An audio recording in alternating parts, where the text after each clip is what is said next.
Good evening, everyone. I'm Sarah MacDougall, Director of Scholarship at Ben Uri Gallery and Museum, where both our collection, exhibitions, and our online database are dedicated to the study of the Jewish, refugee, and immigrant contribution to British visual art since 1900.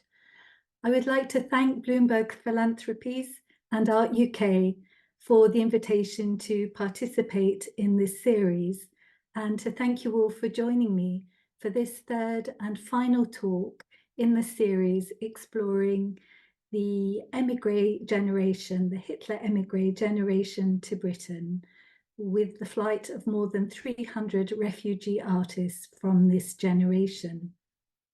Last week, we explored German and Austrian artists from this cohort, and this week, in the final session, I'd like to look at the experience of Polish artists in flight from Nazism, once again using case studies of artists from the Ben Uri collection.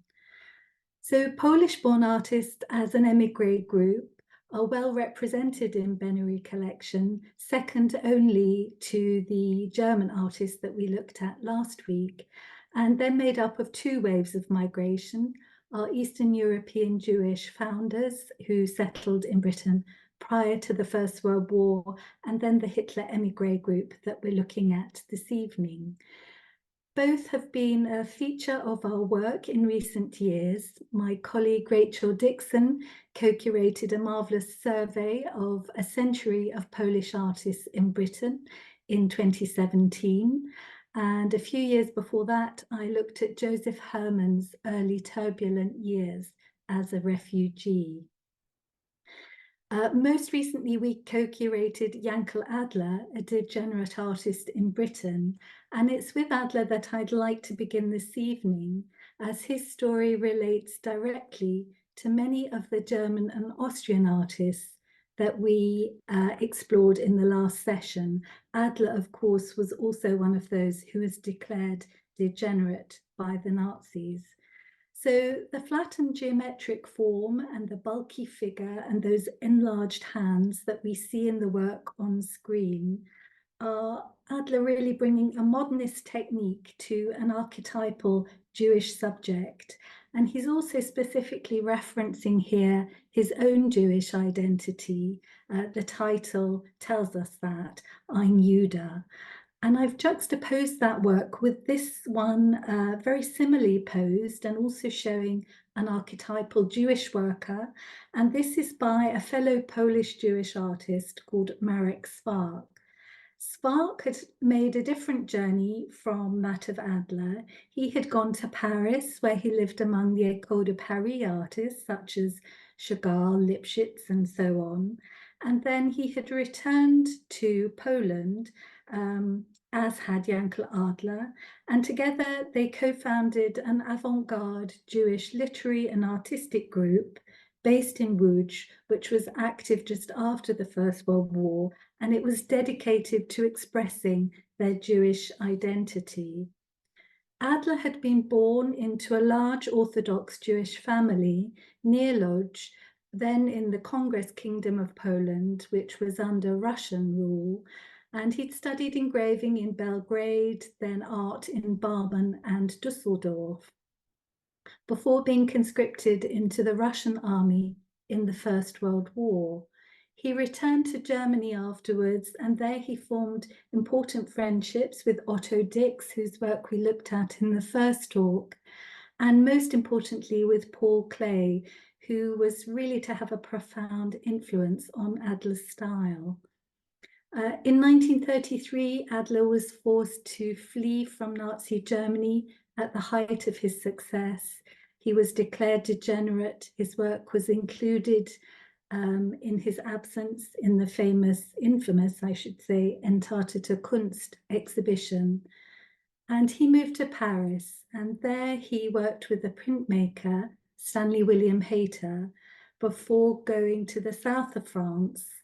And after the outbreak of the Second World War, he joined the Polish army in exile, and he was evacuated from there with the British troops from Dunkirk, and he ended up by this long, circuitous route in Glasgow.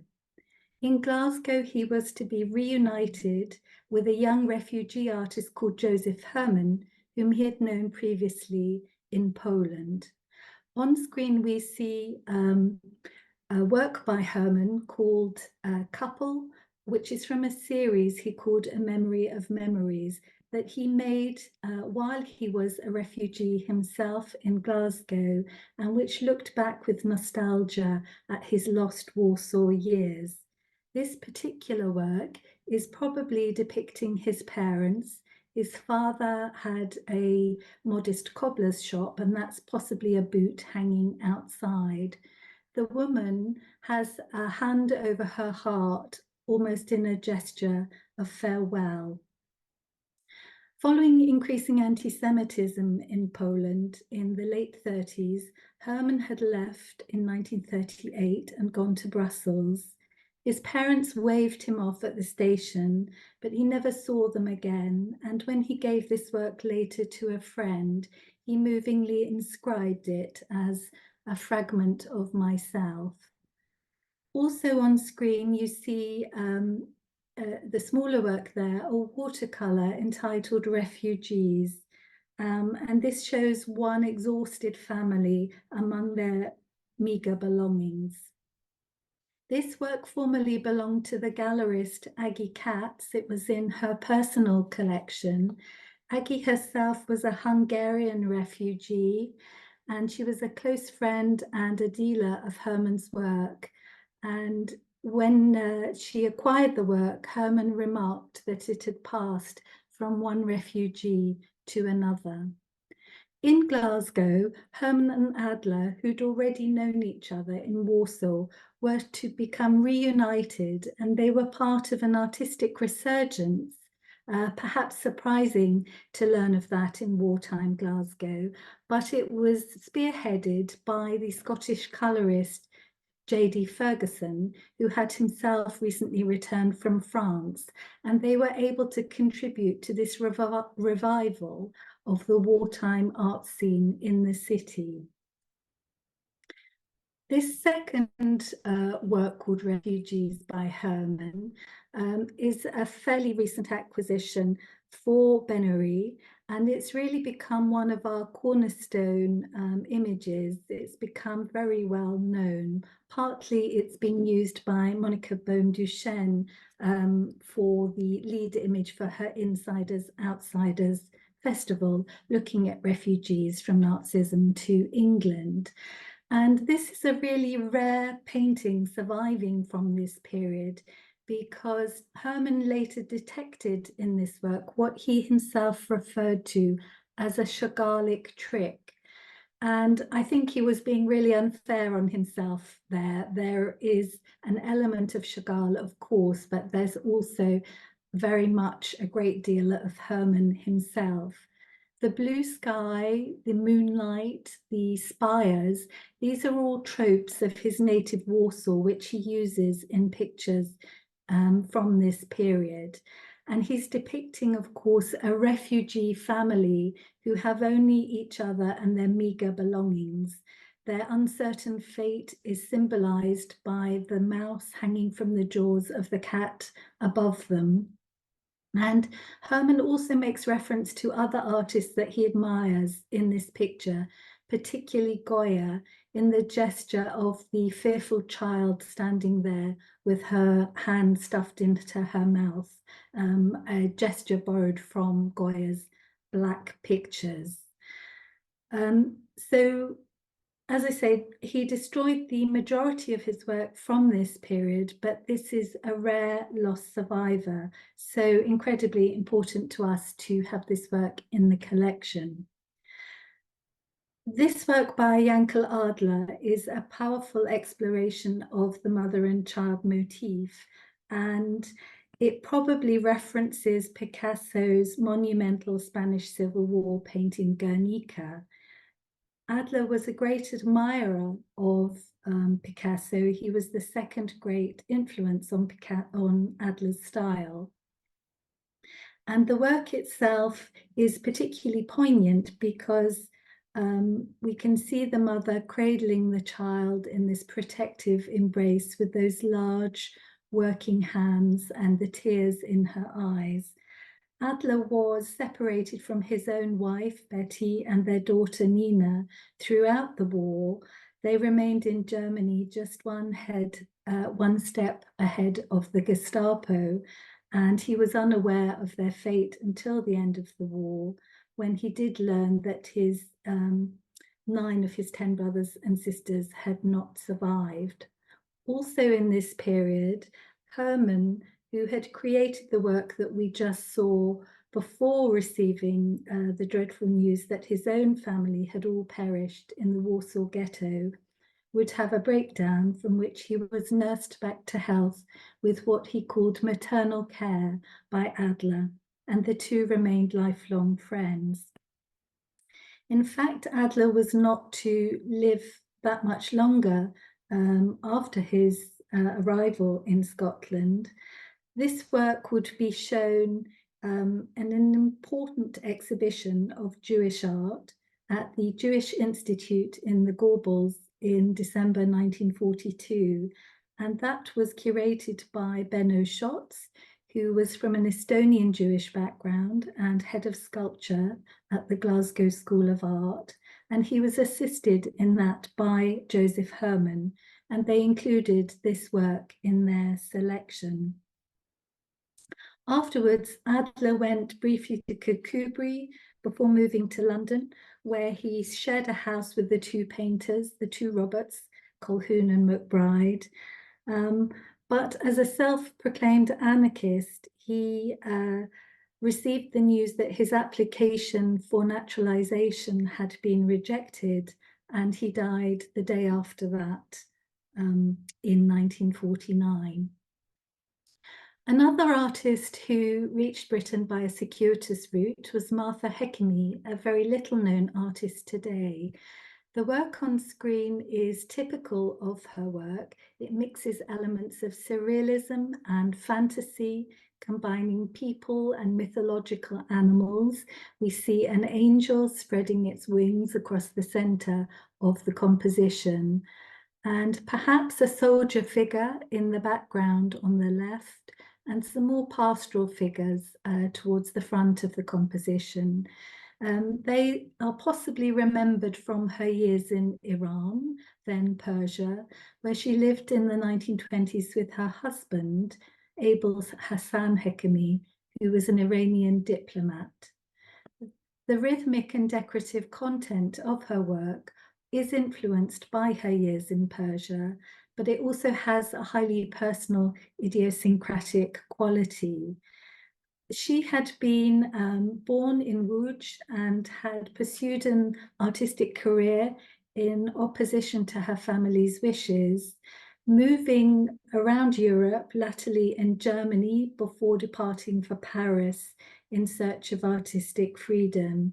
And she showed in Switzerland in 1942 with Max Bill's Alliance group.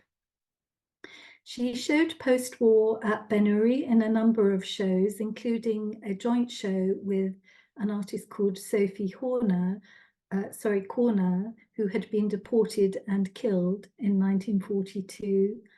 But by 1947, we know that she was living in New York, and it's thought that she spent her final years in Iran, but that and her death date and much about her is still mysteriously unknown. Max Sokol's expressive figure on screen, battling against the eponymous storm, is expressive of his own flight as a Warsaw-born Polish-Jewish sculptor who fled out of Germany in 1937, where he had remained after completing his studies there. He settled in North London, near the current location of Ben Uri today, among the German-speaking refugee community known locally as Finchleystrasse. In the year of his arrival, Sokol showed 11 sculptures at Ben Uri's annual exhibition of works by Jewish artists, where a special section was added dedicated solely to his work. And the works on show included this carved wooden figure, Devotion, that we see on the left. And this was later purchased by member subscription for the Ben Uri collection after the war. And although it depicts a Jewish religious figure, I think we can also read it as a figure of mourning. And thus I've juxtaposed it with this work by the so-called degenerate German expressionist artist Ernst Barlach. And his figure, which is very typical of his work, has this title, The Terrible Year, 1937. He'd actually made the work in 1936, but in 1937 he retitled it after being included in the notorious Entartete Kunst exhibition. And he was referring there not just to his own fate, but to the terrible fate of the German nation and to all those persecuted by the Nazis. By the summer of 1937, almost 400 of Barlach's works had been confiscated from German museums, and he was shunned and died in Germany the following year in 1938. In the same year, Sokol is listed as one of the artists now working in England who were exhibited in the important exhibition 20th Century German Art at the New Burlington Galleries in London. And this was intended as a riposte to the Nazis' degenerate art exhibition. And it included 4 works also by Barlach. Sokol would exhibit with the German League of Culture, the refugee organization, and he would also continue to exhibit extensively with Ben Uri during his lifetime. The work on screen is by Felix Topolsky, one of the best-known Polish artists who settled in Britain, and it's a really unusual object. It's a patriotic scarf with the title London 1944, and it's showing Allied servicemen and women from all nations with an enduring symbol of London. Hopefully you can make it out in the background, a double-decker bus. And across the double-decker bus is the name Asher. And Zika Asher was someone who was a Prague-born Jewish émigré himself. And he had set up the Asher Company with his wife Lida in London in 1942. And he commissioned many artists, including Matisse, Braque, Picasso, and many others, to create scarves, particularly a set of scarves which were during the wartime and which were patriotic like this one and designed to kind of boost morale. They were called Artist Squares, and they were launched in 1942, in 1946, at an exhibition which was called Britain Can Make It, a famous post-war exhibition designed to, again, boost morale as Britain started to rebuild itself after the war. Topolsky had been born into a politically progressive, assimilated Jewish family. He trained in Warsaw and he'd worked for a satirical journal. And he arrived in England in 1935 when he'd been commissioned to cover the Silver Jubilee of King George V. He liked it in Britain, and so he stayed on. And he would become a really important voice in Britain. He was a member of the, he was appointed an official war artist, I should say, during the Second World War. And firstly, that was for the Polish government who were in exile, but also then for the British government, where he made drawings of life in London during the air raids of 1940. After the war, Topolsky was one of the first artists to, or towards the end, to be allowed into the camps. And he arrived in Bergen-Belsen concentration camp after its liberation in April 1945. And in this work, you can see along the bottom little vignettes, which are observations he made in the camps. And he included them in this more complex piece, which is combining along the top his observations of the Nuremberg trial of the Nazi war criminals in 1946, where he was sent as an official artist. But later on, he made his own newspapers, which he called Topolsky's Chronicle. And this particular edition you can see is from 1960. And he's put these two things together, the Nazi war criminals and the Bergen-Belsen drawings, in response to a worry about what he thought was a resurgence of neo-Nazism in Germany at that time. Henrik Gottlieb's self-portrait here is very characteristic of his work in this bold expressionistic style, and with that pipe which he smoked seen there very prominently. After his first meeting with his future wife, Janet, she had described his face as that of an ascetic, but noted at the same time a twinkle in his eye, which told her that here was a man of warmth and humanity, capable of enjoying the pleasures that life has to offer. He carried out several self-portraits in this period after returning to England following a brief professorship in Krakow.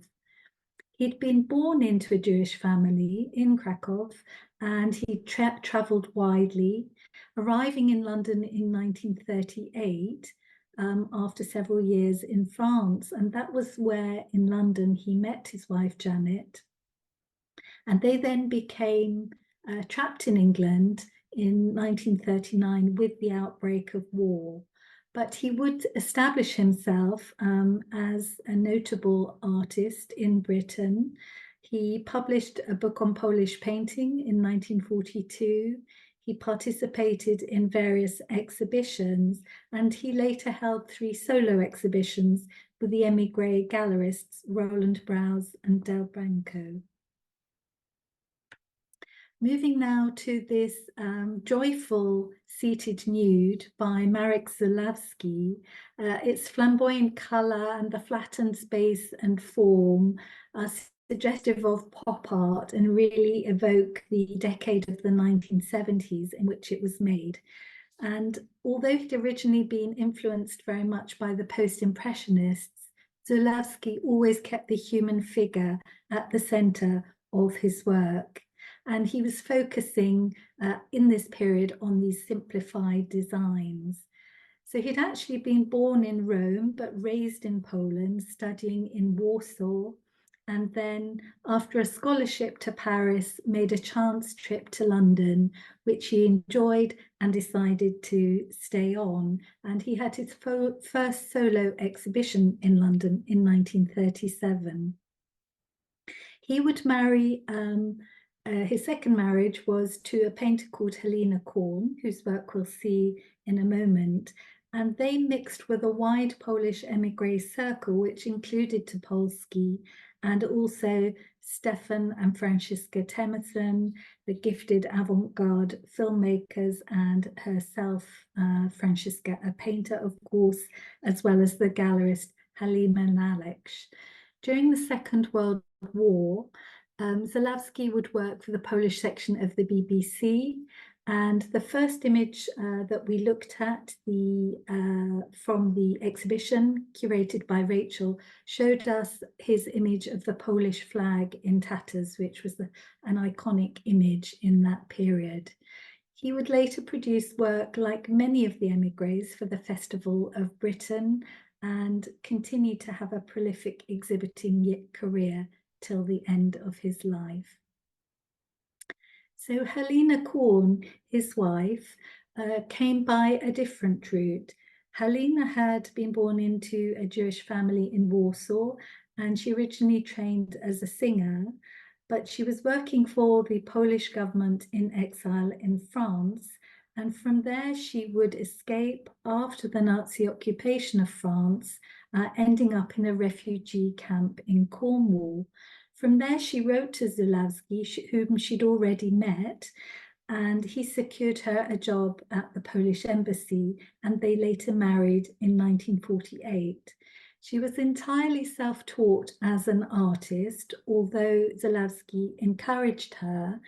And I think this lovely little work of a bus stop is perhaps a witty observation by an émigré of one of the key aspects of British life, that forming an orderly queue at the bus stop, which we all know is very important.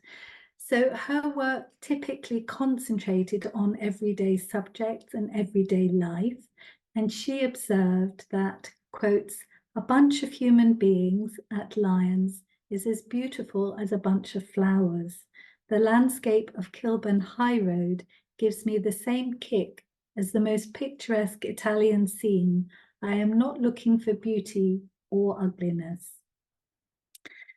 So soon after arriving, and she took up art, painting and sculpting, and she exhibited extensively with the Women's International Art Club, also holding 2 solo shows in London. Sadly, in 1946, she would learn that all of her family had perished in the Holocaust, and this occasioned a breakdown, after which she was diagnosed as bipolar and was really in and out of psychiatric clinics for the rest of her life. But her art for her acted as a form of therapy, and was a very important response to her experience. She had a further period of depression in the 60s and then brain surgery, and made her last painting in 1967. This dark, thickly painted expressionist canvas is by Starcha Halpern, who was a Polish-Jewish artist who was in a part of the country which is now in Ukraine. And he studied in Lviv until his studies were terminated by the German invasion of Poland and the onset of the war.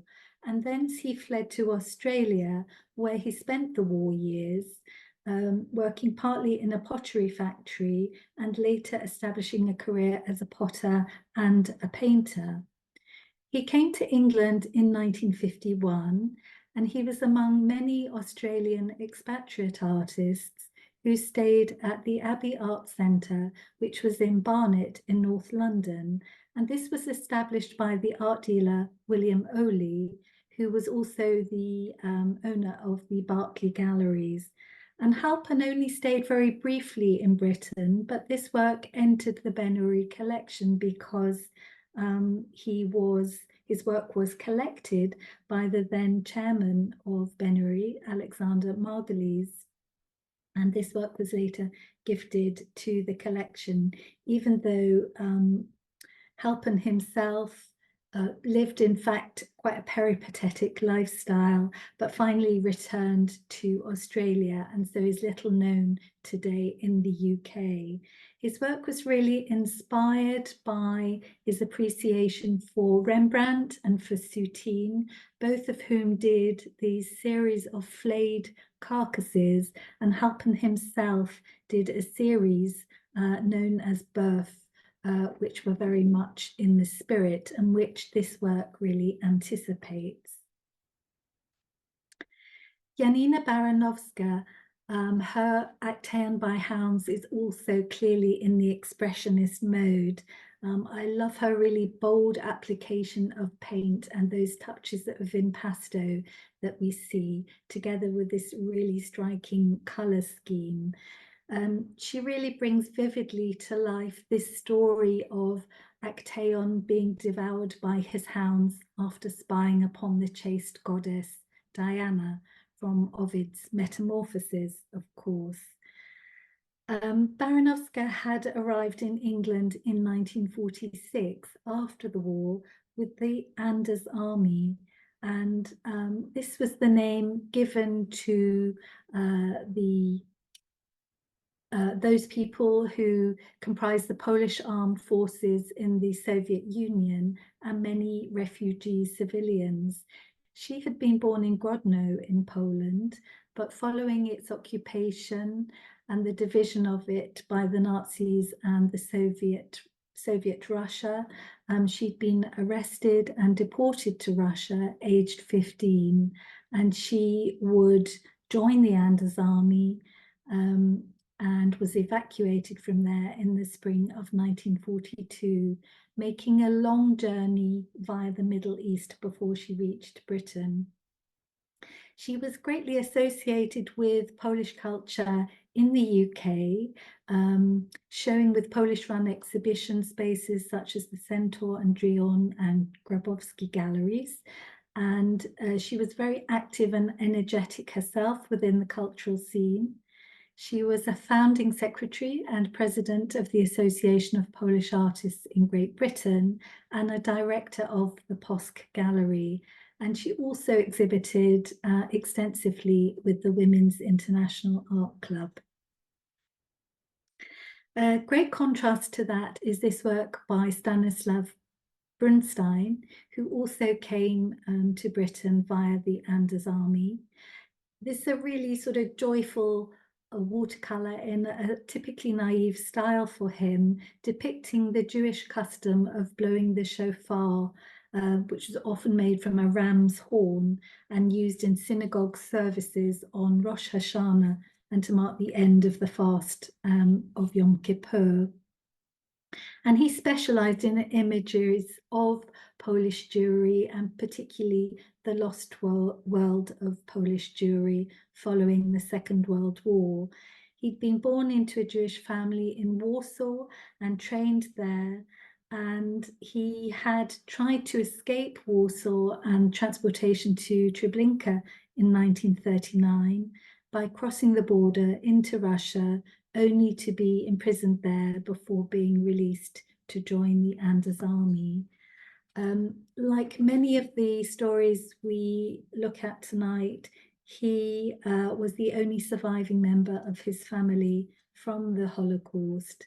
But after arriving in Britain to take up a post with the Yiddish theatre as a stage designer in the East End, he also established a tailoring business for children's clothes and divided his time between those activities. Another Polish Holocaust survivor who arrived in Britain after the war was Alicia Melamed Adams, whose tears we see on screen. This is a work that she made really as a personal remembrance, a sort of collective grief at the Holocaust. She had been born into a Jewish family in a region in eastern Poland, which is now in the Ukraine, and originally studied with the Polish Jewish writer and artist Bruno Schulz, who was shot by a Nazi officer in 1942. She had been rounded up with the rest of her family and the Jewish population of Drohobych in 1939, and she met after the war another Holocaust survivor, Israel Nathan Melamed, whom she married, and they came together after 2 years in Paris to settle in England. Her art career came later in her life. She trained in the 50s at St. Martin's and at Sir John Cass School under Maggie Hamling. And she began in the 60s to make a series of works recalling her earlier life and the loss of her family. And she hid these for many years, only showing them latterly as part of a show for Amnesty International, organised by the Reverend Richard Harries in Oxford. And later in her life, she had a number of exhibitions, including a solo exhibition at the London Jewish Cultural Centre in 2014. And she was interviewed for the BBC very late on in her life, when her work was included in an important exhibition at Posk Gallery. Shmuel Dresner's work that we see on screen now is entitled Ghost Town, and I think you can see that he's made a landscape from these collaged pieces of paper. These have been ripped and torn from two books, one in Yiddish and one in English, and they have been burned and scorched as a reference to the Nazi book burnings and the sort of ceremonial display of so-called national cleansing, which they initiated. Shmuel Dresner had been born into a Jewish family in Warsaw, and he was only 12 years old when he was forced into the Warsaw Ghetto. He again was a sole survivor from his family, and he was one of 700 children who came as refugees to England in 1945. A number of them were known as the boys, and although the group included girls, and they were sent to Windermere in the Lake District, which has in recent years been the subject of a BBC documentary. Suffering from tuberculosis and malnutrition, he spent 4 years in a medical sanatorium, but afterwards studied art in London and Paris. And he spent all this time really searching for a visual language in which to respond to his experiences. And this is really typical of a series of works that he made around that experience. Our penultimate work is by Roman Halter, who had a similar traumatic childhood. He had been deported to the Łódź ghetto and then to Auschwitz, and again was the only survivor from his family. But the work that we see on screen is a work that he made much later in his life, when he concentrated on stained glass, although he had other elements to his practice and was also a trained architect. And this was a skill that drew on the skills he had developed as a child in the camps, where he'd worked in a factory as a metal worker, and he could later put these skills into his stained glass panels. And it's fascinating to see on the right there the sketch for the panel, and then these lovely colourful jewel-like image on the left where we see the complete design. So he would go on to become a full-time artist later in his life, with many solo exhibitions, including in 2014 a posthumous exhibition at Ben Uri dedicated to his stained glass practice. I'm going to leave you tonight with this work by Josef Herman called Astragamlice, or Evening at Astragamlice, from 1945.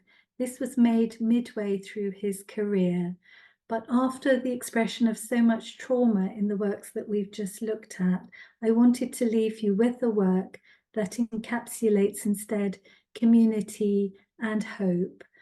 And here we see the village of Astragamlice in South Wales at evening as daylight is fading. And at the centre of the composition is this working man holding tightly to the hand of a child. It's an image which is all about love and community, and it depicts the town in which Herman would really rediscover himself after the war. He'd gone there by chance, really, but had been struck by an image of miners standing silhouetted against a bridge at sunset. He was drawn to this community, which very much like his own, had its own language, its own customs, its own culture, and a vibrant life of the streets.